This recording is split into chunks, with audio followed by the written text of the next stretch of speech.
It's time we give back. Sow a seed and show someone where love's at. Even if you don't give a dime, give your heart and share your time. Help somebody else in life. Give back. Let's give back. Part 1 of our Men of Color Community Engagement Forum panel on fatherhood. Enjoy. Welcome everyone to our Civic Engagement Forum, where the goal here is to put out the information, make connections, network with other men who are willing and able to help our communities grow, help our children grow, and at the same time grow one another. I think oftentimes we forget as we get older that we still need someone to lean on, someone's shoulder to cry on. We still need to do these things. So I think it's important that we have these kinds of engagements as often as possible. We need one another. One of the models that I have is I want to see us doing great as men. I want to see us winning at manhood. That's my favorite. I want to see us winning at manhood. And I think that we just get lost in our everyday and we forget what it's all about. Okay? So I'm not gonna read everyone's bio at length. Okay? We'll make it available if anyone's that interested, but I will introduce you briefly. So we're going to start at the end here, where we have Professor Maurice L. Williams, A Father's Love. Okay? And I'll read briefly, with over 10 years of teaching and youth development experience, Professor Williams has the motivation and passion it takes to nurture at-risk youth while proactively guiding them to safety. That says a lot. Okay, you'll hear his story, so you'll know what this is all about. And next, Derek Phillips. Can we get a round of applause for Derek? Okay. Derek is the founder and executive director of Real Dads Network, an organization that is committed to strengthening the institution of the family by promoting positive aspects of fathers in all media and providing fathers with resources designed to empower them. That's pretty powerful as well. Okay? And just to his left, we have Ali Morgan. Ali is a lifetime educator. He is currently Director of Diversity and Inclusion at Ride Country Day School. He also teaches humanities, drama, and is a middle school tennis coach. Pretty good. Pretty good stuff. Now, brother, I don't think we got a bio for you. But what I heard from a little birdie is that you're the father of someone. You're someone's son for sure. But you're the father of a former NBA player. Is that correct? And your name is? Rod Ivey. So we have a very diverse panel here of gentlemen, and what we're going to talk about is explained right there on Professor's sweatshirt and his hat. We're going to talk about fatherhood and the father's love. Okay?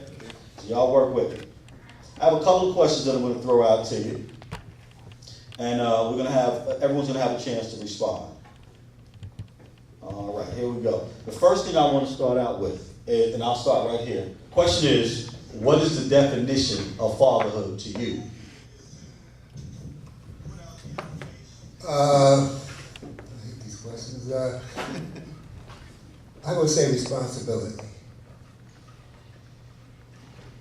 Does it need further embellishment? If you can bring a child into the world, your job and your responsibility starts right there. You're responsible for a child's future. It's turned on. There we go. We got the mic now. Building, I think, I appreciate the initial question. I think we'll build and get it together. Fatherhood for me is the ultimate job. It's the first job. And, you know, to bring some spirituality into the conversation, the template for that comes from our Heavenly Father. And so he's given us so many examples of what fatherhood is. Love, certainly, as my brother has represented. Vigilance, protection, as was said earlier. pouring into them knowledge, which I think is probably how I got to become an educator, because some of those same principles apply. As you heard earlier, you know, if you're going to pour into children, you start with your own children, you know. But I would also just add, it's a privilege to be a father. And I think if you start there, there's some instant humility that comes with it, but there's nothing but joy every day. At the Real Dads Network, we have this thing called, what it means to be a real dad, which is also under the line of what it means to be a father. To be a father, you have to be present. And you have to be there. So many times you talk about fatherhood, but you have to be present. And along with being present, you have to have a presence. So it's important to be present, but if you don't have a presence, it doesn't mean anything. Because so many times when this happens, that we may have fathers who are in the home, but are not present in the life of their child. So therefore, we're still seeing chaos going on in our streets and our communities. So you have to have a present, and you have to be presence, and have a presence. You have to be a provider. When I say the word provider, the first thing that comes to mind for people is money. No, that's not money. Being a provider means you are there providing for your family. Knowledge, wisdom, guidance. That's a provider. You also have to be a protector. There is a lot of things that is going on in our community. You have to be the first protector of your family. You have to be the protector of your community. The brother here is a coach. He is one of the protectors of his family, and he does a phenomenal job protecting our community. He has young brothers here with him that look up to him. He is a father figure. He is a protector of our community. Lastly, we have to be peacemakers. You can't have craziness going on in your household. You have to be the peacemaker. As men, you have to check your ego. As men, we are ego-led. Anytime anything happens in the household, no, check your ego. Children are watching you. And I deal with a lot of times, guys come to me saying, well, this woman, she's this and she's that, and I'm going to, do this to her. One guy said, it's going to freaking hurt the mother of his child. You are the peacemaker. Always remember, in your homes, your children are watching you. You have to model what you want them to do. So being a father is one of the most important jobs you can ever have. There is nothing more important than being a father. And if you're going to be a father, you have to lead by example. I would say, to me, fatherhood is about, the main thing to me is sacrifice. Being willing to sacrifice everything at the drop of a dime for somebody else. For your wife, for your children, for your, everybody in your family. You're just not a father to your own children. You're a father to your whole community. So it's like sacrificing for your community, sacrificing for your elders. It's just, to me, it's about sacrifice and love. A father, his love is everything. I didn't have a father's love. You know what I mean? And so that's why I'm driven by that, because I don't know what it is. You know what I mean? So I've been searching for a father's love all my life.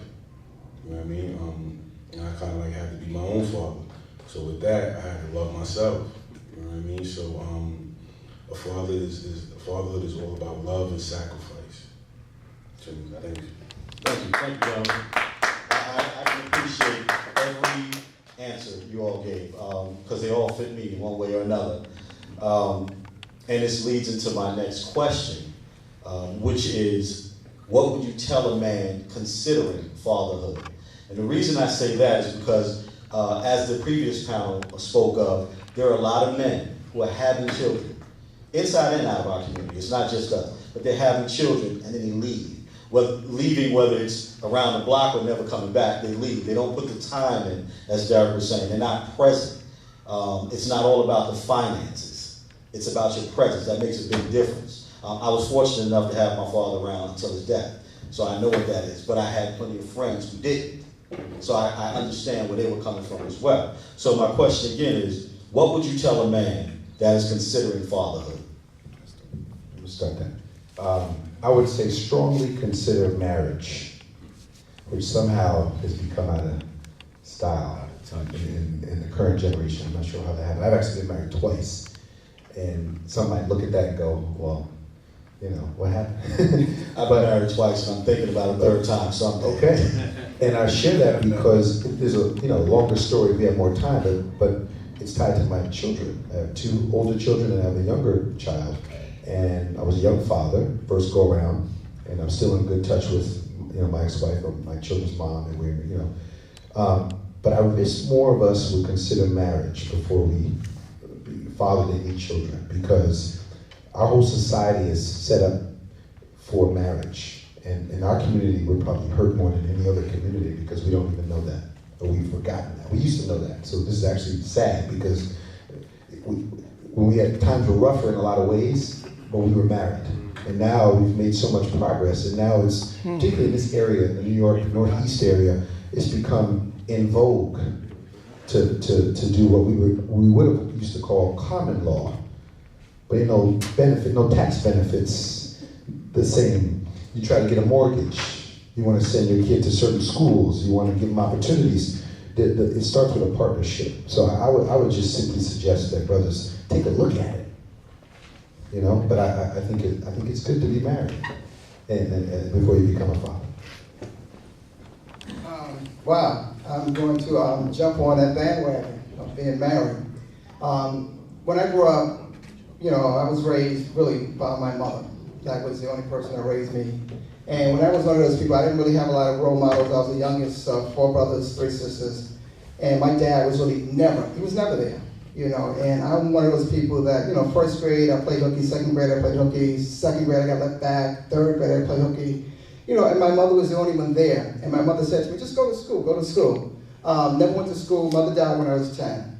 Dad was never there. My dad would drop in and out. So I made a promise to myself that if I ever had kids, 1, I'm going to make sure that when I'm there, 2, that I'm married. I've been married for 25 years. And, when you're talking about children, when you look at all the research clearly shows that when both parents are actively involved, children do better. Okay, let me say that again. When both parents are actively involved, children do better. It's no guarantee that children are going to succeed, but we're talking about sports. Let's talk about sports. If I had an opportunity to put someone at the free throw line who was shooting 80%, and someone that shoots maybe 40 or 50, well, I'm going to put the person at the line that shoots 80%.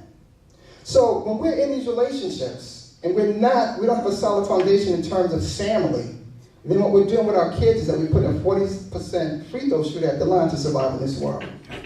Okay, hack a shot. So it's not that you can't succeed. I mean, I succeeded without both parents. But my percentages are very low. Marriage is the foundation of the family. And we talk about role models. What are you saying to your children if you don't cherish marriage? You're saying to them, you don't need to be married. You can just have a kid out of wedlock, and you can just come visit your child whenever you want to. Marriage is the foundation of the family, and we are totally going away from that. And if you think about it, it gives our children the better opportunity to succeed. What I would say, depending on who the demographic I'm talking to, the population, we got to keep that in mind too, because if we're speaking to children that are in an area that's kind of privileged, then the conversation will be different. But where we from in the ghettos, I would tell the young man to don't go to jail. Don't do things that can get you incarcerated and taken away from your family. Because a lot of us do that. There's a lot of guys that are locked up, and children are growing up without their father because they're in jail.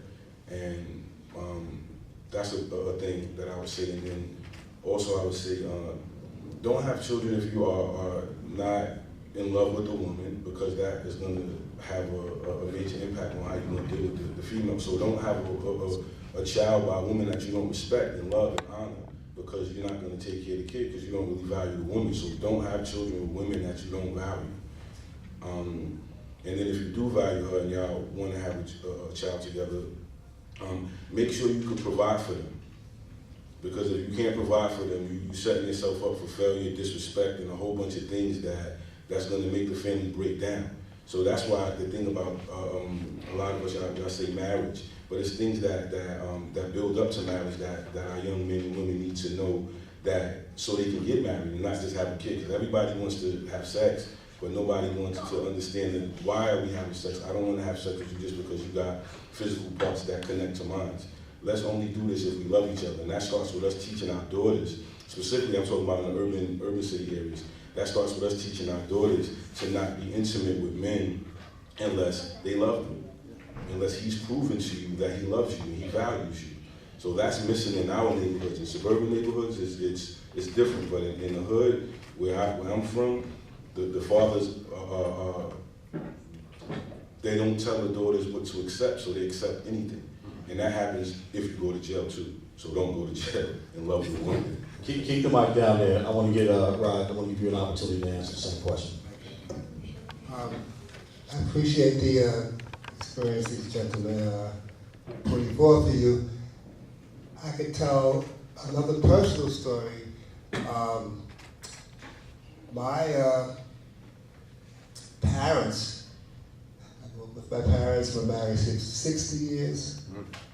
They celebrated their 60th anniversary, and then the next year they both died at the same time. I mean, that's a different story, and I like to tell my story because I always do that. Like, I'm the only one who didn't have a bio.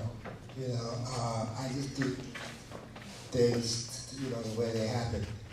Personally, I've been married 38 years. 2 sons.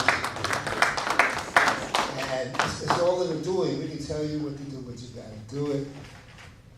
I don't know where it came from. I'm sure it's God. Out of all the things people told me, I was like, marriage is forever. So whatever way I feel, I gotta be prepared to put the work in for the long haul. And that was the biggest thing on my mind, because I knew a few women. And I said, you know, God, tell me which one has the characteristics that go with me and where we could produce something and be something together. And it's 38 years of up and down. You know, I ain't saying my wife never threatened to kick me out, but I ain't saying she never did. But we're still together. And that's a commitment. Yeah, and you know, maybe the story we told our sons were too good. I got 32-year-old son and 37-year-old son who are not married. But they also haven't brought any children into the world that they couldn't be responsible for. Thank you, John. I already knew that I was gonna go to college, you know, from a young age. I definitely want to major in political science, become the mayor or something, make the situation better for other people. My name is Justin, and I am your dividend. Hi, I'm your host, Larry V. Starke Jr. I'm your host, Rachel Cheeks Gavan. I'm your host, Hosea James Gavan II. I'm your host, Rebecca Gavan. Tune in to Ignite, Empower, Transform every Tuesday night at 8 p.m. on BronxNet. Give back, let's give back. This question is, what's your secret to building a true friendship with your child? And how does that compare to being a father? I wanted to go first really quickly because I want to say, I don't know. I don't know. I have a daughter. I have only one child, and she's an adult. And I was incarcerated when she was born, and her mom moved on to another guy, and they had a child together. And so I was the outside parent. I did as much as I could from the outside, but the relationship never came. It just didn't manifest in the way that my spirit wants it to. So I think that God has some type of, that pain that I felt formulated the Father's love. So it's a thing, you know, pressure either busts pipes or it makes diamonds. So I'm a diamond, you know what I mean? But as far as the question is concerned, I don't know, I'm still trying. You know what I mean? So maybe I can hear something up here that can give you some type of resolve, and I'll apply it, because I love my daughter to death, and I just don't know what to do. And before you go, Derek, that's powerful as well. You know where I get that's powerful from? I get it from that guy. That's one of his favorite phrases. It's powerful. And I've been around him a whole lot. I know you did say you had another engagement to get to, and I want to make sure that you can get to that. But I want to make sure you know that I've met this gentleman, and I know his story. The brother, a few brothers from the other panel, I know their story, and I will tell you, when you see this played back, when you listen to this, you'll get some of those answers you're looking for. That I can guarantee. And brother, you take your leave, because I know you need to go. Yes, sir. I'm gonna excuse myself. It was a pleasure. It's an honor to be on this stage, because I know this is gonna be some history. I think we're all a part of African American history starting now. Like it's a new it's a new day, but Black history in America is starting now. We're a part of it, and I feel good. So I love y'all all, and I see y'all in the future. Thank you, brother.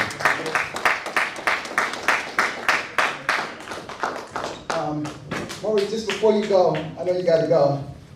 Maurice, just a quick answer to your question. We're all a work in progress. We are all a work in progress. And the only thing we can do is constantly be open to learning. We're constantly learning from each other. We're learning from our kids. We're all a work in progress. Yes, sir. All right, we just continue to just do the work. That's what we got. Thank you.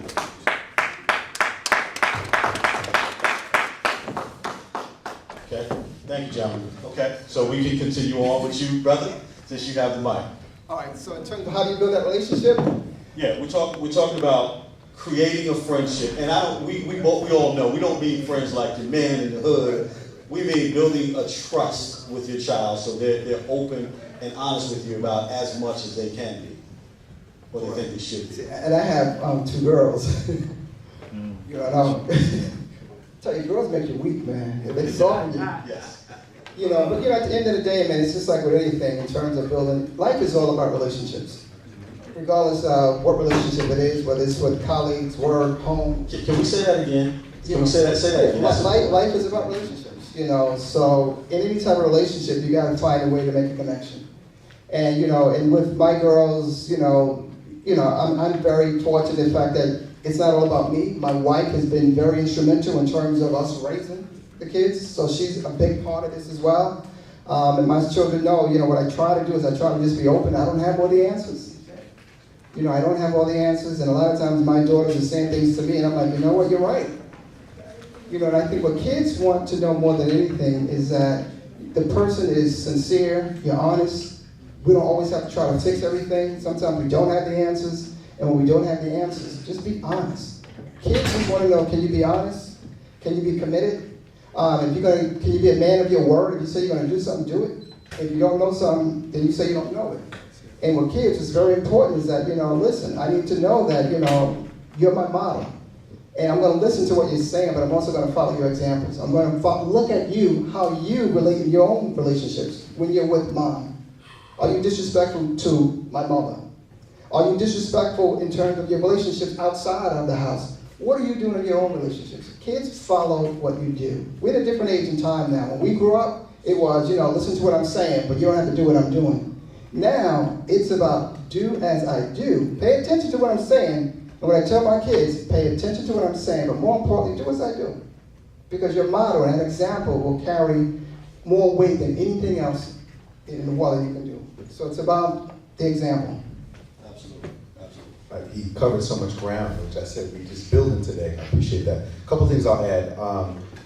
So having more than one child allows you the opportunity to see, you kind of like grow. We're going to grow anyway, but like have some feedback as you go along with each. I have 3 children. I have a son. My oldest is a son, and I have 2 daughters. I love the girls too, but they do soften.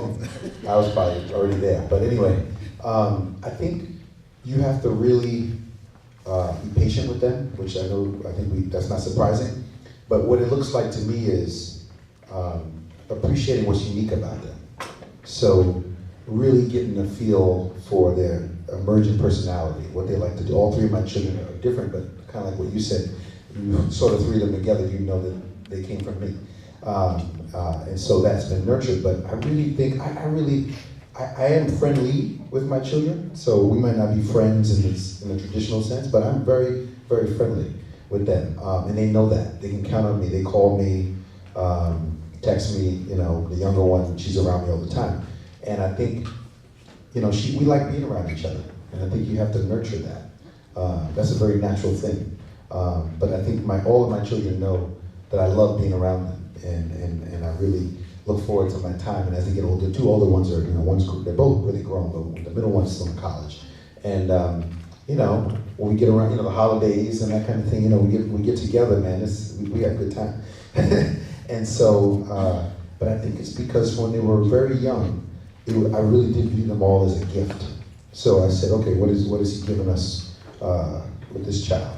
And then you get to know them a little bit, and you get to know them really, really well, and they know when you know them. And when they know that you know them, you can really do some things, and I think that's kind of one thing I would share. Excellent.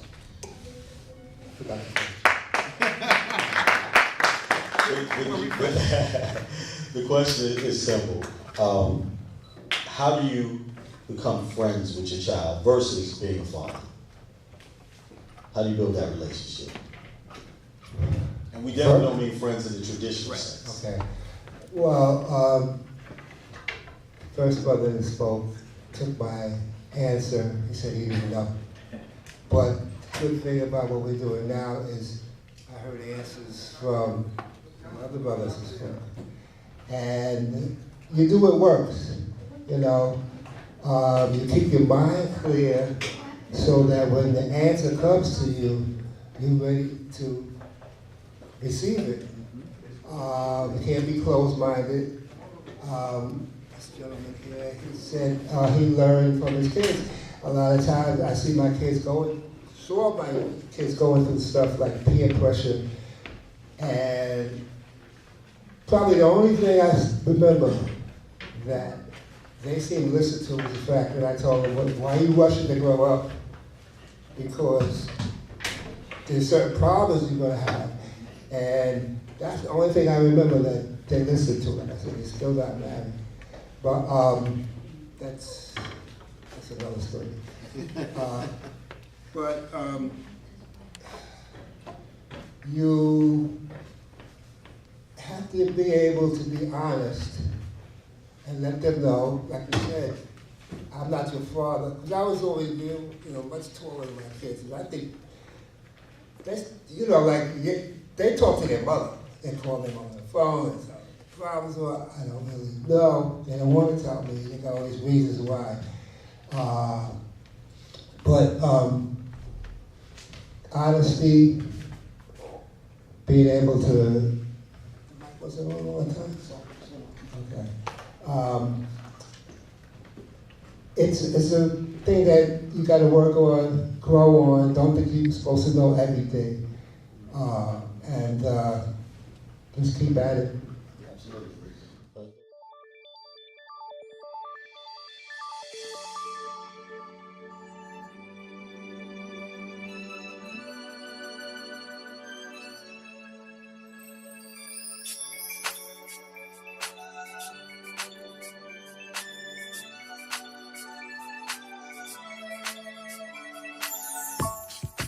I see all your smiles and all the tears showing down on your faces.